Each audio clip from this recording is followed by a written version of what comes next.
d'hommes libres. Et notre Constitution dit que parmi les droits qui sont élevés au rang de la sacralité figurent les droits de la défense. Ce sont des droits absolus.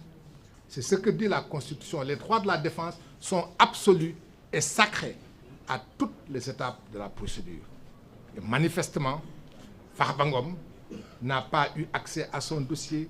Il n'a pas été mis en mesure de se défendre. Et ceci ne devrait pas s'appliquer seulement à lui, mais à l'ensemble des Sénégalais. Parce que chaque Sénégalais, chaque citoyen sénégalais, chaque personne, fût-elle étrangère qui vit parmi nous, a le droit, lorsqu'il est interpellé, lorsqu'il est poursuivi, de réclamer la stricte observation de ses droits. Ceci étant, comme ce que je voulais faire comme observation préliminaire, mon ami et frère, Oumar Youm, vous lira une déclaration liminaire en français. Cette déclaration liminaire en français sera suivie d'une... Mon frère El Hadj Amadou, Mesdames, Messieurs les journalistes, Mesdames, Messieurs les participants, au nom de la coalition Takku Wallu Sénégal, nous voudrons vous remercier de votre forte présence. L'essentiel, je pense, de cette déclaration de presse a été plus ou moins résumé par Maître El Hadj Amadou Sall. Comme vous l'avez suivi, après avoir été menacé publiquement dans son fief politique, chez lui à Agnam, dans le département de Matam, par le Premier ministre Ousmane Sonko, dont certains de ses partisans ont exprimé publiquement le souhait de ne pas avoir dans ce pays, c'est-à-dire au Sénégal, je le cite, des opposants milliardaires, ce qui explique très largement la purge entamée. Le sieur Mamadou Ngom dit Farba fait l'objet actuellement d'une demande de levée de son immunité parlementaire pour devoir faire face, semble-t-il, à une procédure judiciaire dont il ignore tout. Sur cette procédure envisagée à son encontre, celui-ci ne dispose d'aucune information préalable, ni contradictoire, ni vérifiée sur les allégations du parquet. Ça, au moins, c'est une évidence dans ce dossier. Il faut tout de même admettre que dans un état de droit, c'est grave. Surtout dans un état de démocratie. Une telle démarche est simplement inacceptable et contraire à la loyauté qui doit présider à la procédure pénale. La procédure pénale aborde les stratagèmes, les louvoiements et l'esprit de malice et repose sur une information préalable des faits reprochés aux prévenus, sur la présomption d'innocence, sur le respect des droits de la défense, l'un des droits essentiels à un procès équitable, apte à assurer à la personne suspectée ou poursuivie la garantie contre l'arbitraire. Malheureusement, les transgressions aux droits de la défense qui ont parsemé cette procédure engagée contre Farba, dénoncée par ses avocats, décrédibilisent à elles seules la démarche processuelle engagée. La première transgression dans ce dossier est l'intrusion de l'exécutif dans le judiciaire. Cette procédure fait suite à une commande du Premier ministre Ousmane Sonko.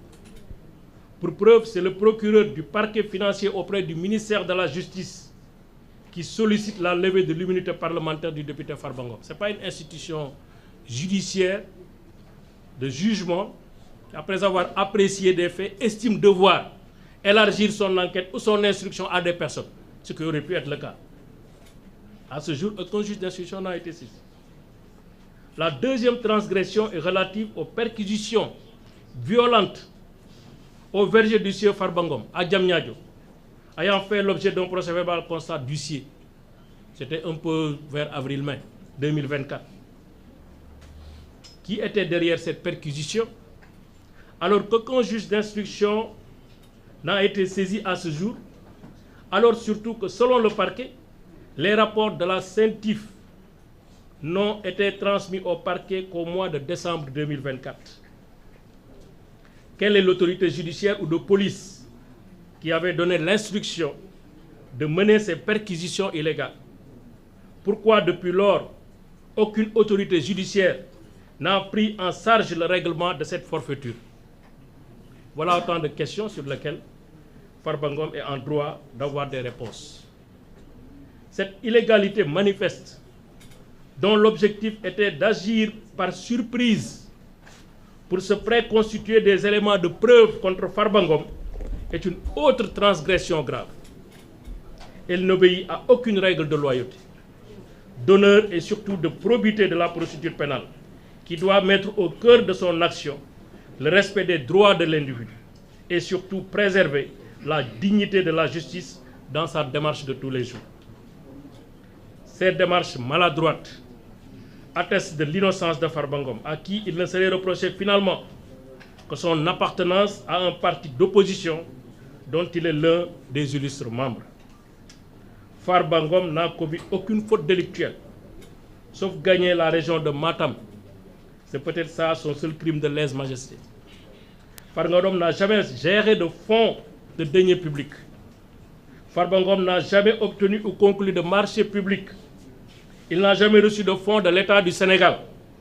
Il n'a jamais été entendu par la police, encore moins par la CENTIF. Aucun élément ne lui a été communiqué sur les faits qui lui sont reprochés. Il ne pouvait en être autrement, car il n'existe aucune infraction à la loi pénale commise par M. Mouhamadou Ngom Farba.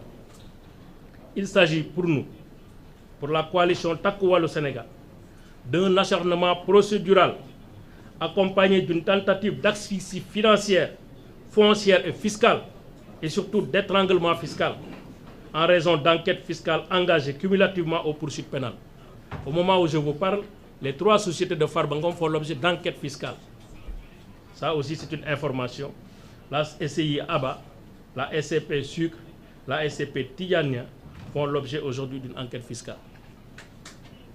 Mesdames, Messieurs, nous avions tous salué et accompagné la réforme de la CREI, dont la critique majeure portait sur la violation de la présomption d'innocence et le renversement de la charge de la preuve. La réforme du 2 août 2023, modifiant le code de procédure pénale et instituant le pôle judiciaire spécialisé dans la répression des crimes et délits économiques ou financiers, dénommé pôle judiciaire financier en abrégé PJF, est une réforme majeure de la gouvernance du président Macky Sall. Cependant, la mise en place du pôle judiciaire financier ne devrait pas être une réforme de plus. Une réforme pour rien.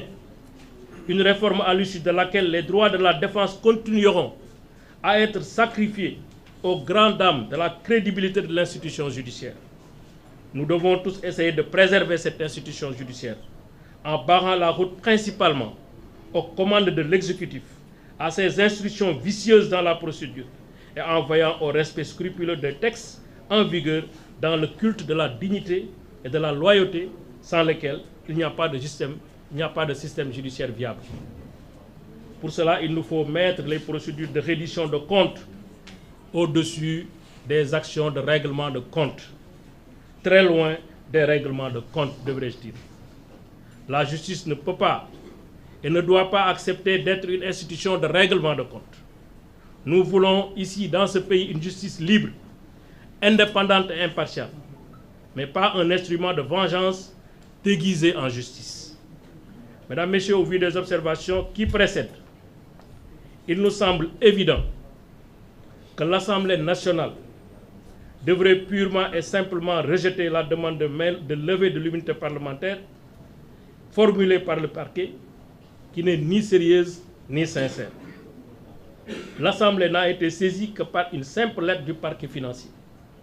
Aucun fait sérieux n'a été articulé, si ce n'est des allégations, des affirmations, des déclarations non étayées.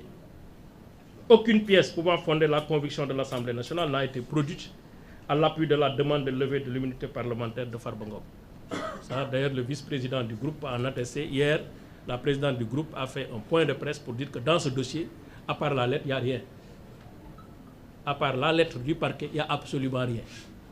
Il n'y a aucun rapport, il n'y a aucun élément, il n'y a aucun débit de preuve pouvant fonder légitimement une levée de l'immunité parlementaire.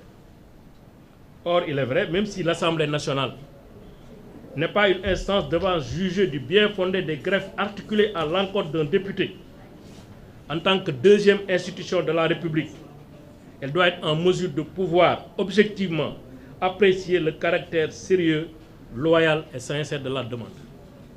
C'est cela une demande sans arrière-pensée politique. C'est pourquoi les conditions objectives de levée de l'immunité parlementaire n'étant pas réunies, l'Assemblée nationale, les députés du Sénégal devraient éviter de piétiner leur propre statut et surtout fragiliser leur protection qui vise la préservation de l'un des principes les plus importants de la vie parlementaire, l'inviolabilité du mandat de député. L'Assemblée nationale de rupture annoncée et que nous attendons à ce jour est concrètement devant ses responsabilités d'être une institution qui veille à la protection de ses membres. Une assemblée de rupture, c'est d'abord une assemblée qui se fait respecter et qui fait respecter les droits de ses membres. Aucun fait sérieux n'a été articulé à l'appui de la demande de levée de l'immunité parlementaire. Par voie de conséquence, cette demande devrait être rejetée.